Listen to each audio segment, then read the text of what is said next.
Bismillahirrahmanirrahim.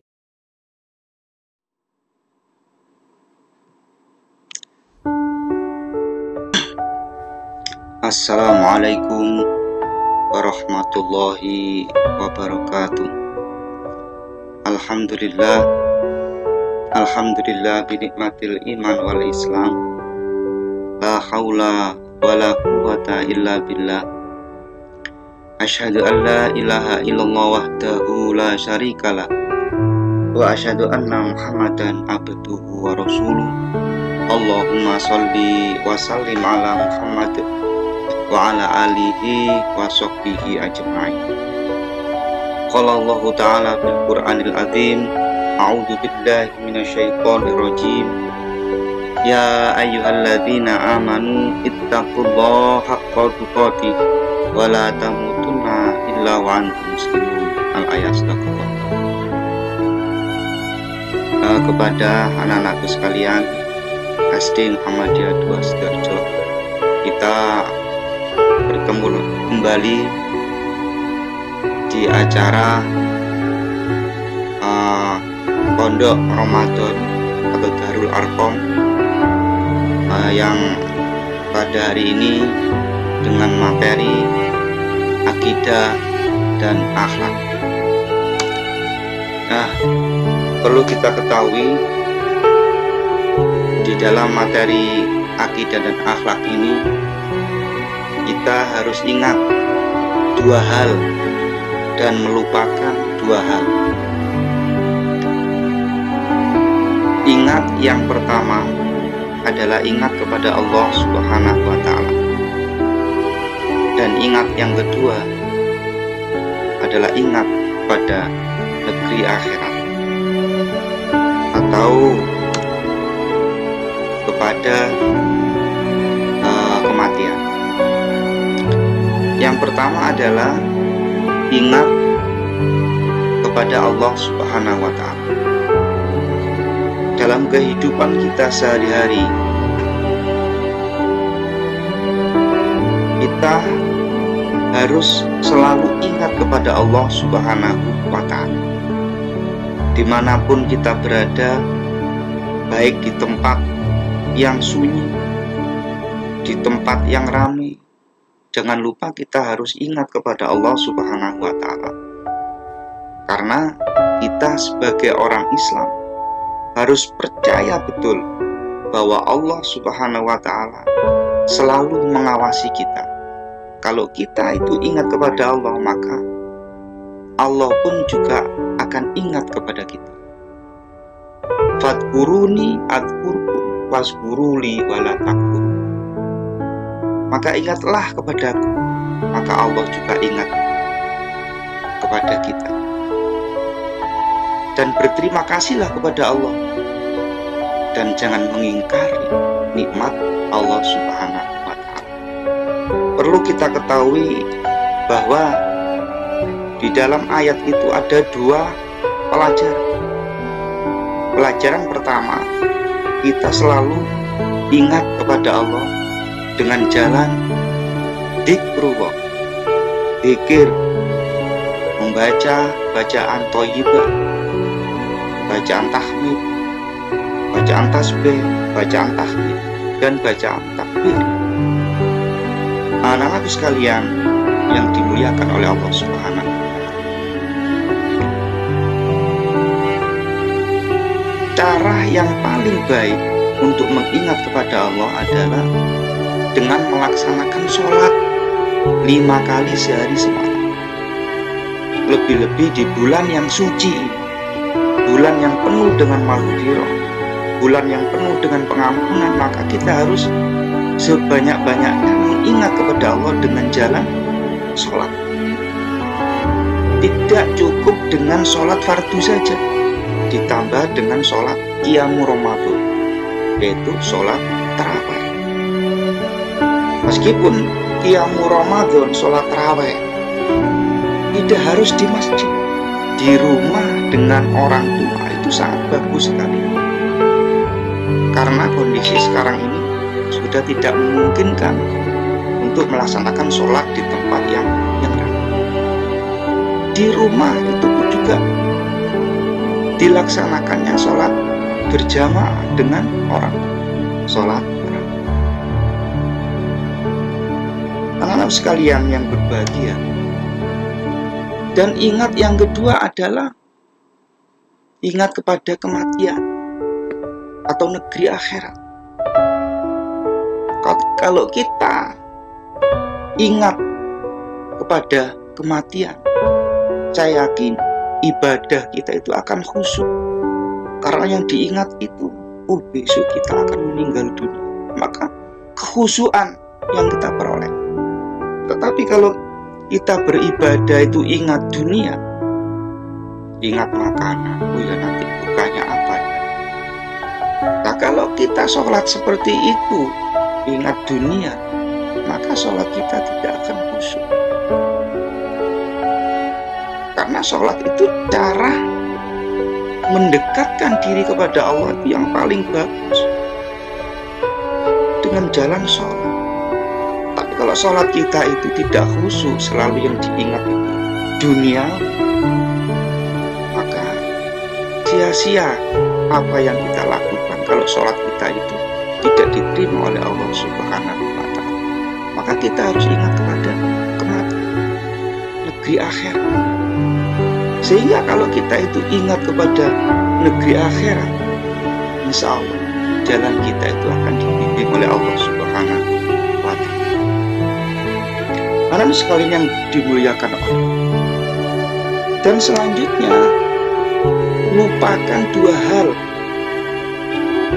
Lupakan kebaikan kita pada seorang dan lupakan kejelekan orang lain.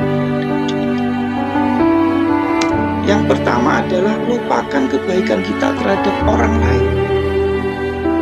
Ketika kita melakukan suatu kebaikan, bersedekah misalkan, maka tidak usah kita ingat-ingat, saya bersedekah dengan kamu. Jangan.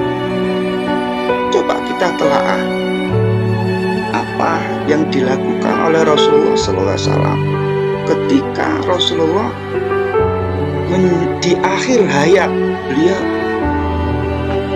Apa yang dilakukan oleh Rasulullah? Rasulullah itu selalu berbuat baik pada orang lain. Ini kisah seorang Yahudi yang buta. Nah, di akhir hayat Rasulullah SAW itu selalu menolong orang Yahudi ini karena dianggapnya orang ini tidak ada yang menolong. Sehingga Rasulullah dengan ikhlas Rasulullah menyuapi orang buta Yahudi. Padahal ketika Rasulullah menyuapi, apa yang dilakukan oleh Yahudi selalu menghina Rasulullah. Muhammad itu penipu, Muhammad itu penyihir. Siapa Muhammad itu kok mengaku sebagai Rasul? Selalu dihina seperti itu. Tapi Muhammad dengan ikhlas menyuapi dan tidak menunjukkan dirinya itu adalah seorang nabi, seorang utusan Allah Subhanahu wa Ta'ala. Nah, pada suatu hari ketika Rasulullah meninggal dunia, kekhalifahan dipegang oleh Abu Bakar, sahabat Rasulullah yang paling setia kepada Rasulullah. Abu Bakar ini ingin melakukan kebiasaan Rasulullah, sehingga bertanya kepada putrinya Aisyah, istri Rasulullah, wahai Aisyah, apa kebiasaan suamimu ketika masih hidup? Jawab Aisyah, kebiasaan Rasul ketika masih hidup adalah menyuapi seorang Yahudi yang ada di pinggir jalan dalam keadaan buta dan kelaparan. Akhirnya Abu Bakar ini, sahabat Rasulullah, ingin melakukan kebiasaan Rasulullah SAW, yaitu menyuapin orang Yahudi yang buta. Didatangi orang Yahudi itu, "Wahai sahabatku, kamu sekarang sudah datang. Bagaimana kabarnya? Mengapa kok lama sekali tidak ke sini?" Akhirnya disuapinya orang buta Yahudi ini. Nah, ketika disuapinya, karena kebiasaan orang Yahudi itu, ketika disuapinya maka menghina yang menyuap, menghina Rasulullah. Maka dengan gemetar tangan Abu Bakar, dengan ucapan orang Yahudi itu yang selalu menghina Rasulullah, sehingga Abu Bakar menyuapinya tidak sampai ke mulutnya tapi ke hidungnya. Akhirnya apa jawab orang Yahudi itu? "Kamu kok kasar sekali? Wah, kamu ini bukan teman saya, bukan sahabat saya. Siapakah kamu ini? Ayo mengaku siapa?" Akhirnya Abu Bakar mengaku, "Saya ini bukan mungkin yang kamu anggap sahabatmu yang tiap hari nyuapi. Tapi siapa kamu? Mana sahabat saya yang tiap hari menyuapiku dengan ikhlas?" Apa jawab Khalifah Abu Bakar pada waktu itu? "Perlu Pak Tua ketahui bahwa yang biasa menyuapimu itu adalah sekarang sudah meninggal dunia." Dengan menangis, si pengemis itu orang Yahudi, "Mengapa orang yang sebaik ini kok sudah diambil oleh Allah Subhanahu wa Ta'ala? Diambil padahal dia itu sudah baik sekali kepada." Apakah Pak Tua mengetahui siapa yang biasa menyuap? Tidak. Dia tidak berbicara, menyebutkan dirinya itu siapa, tidak pernah. Apakah Pak Tua ingin tahu siapa yang biasa menyuap Bapak? Ya, saya ingin tahu siapa teman saya yang baik itu. Akhirnya Abu Bakar mengatakan, "Perlu Pak Tua ketahui bahwa yang menyuapin Pak Tua itu adalah seorang Rasul Muhammad Rasulullah SAW, yang ketika menyuapi Pak Tua telah menghinanya, Pak Tua telah mengejeknya." Maka akhirnya seorang Yahudi ini menangis, terseduh-seduh, dan akhirnya orang Yahudi ini masuk Islam tanpa ada paksaan apapun. Dan inilah Islam. Islam tidak pernah memaksa, dan Islam tidak pernah mengajak orang masuk ke dalam Islam, tetapi dengan akhlak dan perbuatan Rasulullah SAW, maka orang Yahudi itu ikhlas masuk ke dalam agama Allah Subhanahu wa Ta'ala. Anak-anak sekalian yang dimuliakan oleh Allah, selanjutnya lupakan kejelekan orang lain terhadap diri kita. Lupakan kejelekan orang lain terhadap diri kita. Karena kalau kita itu melupakan, maka akan timbul rasa tawadhu kita kepada Allah Subhanahu wa Ta'ala.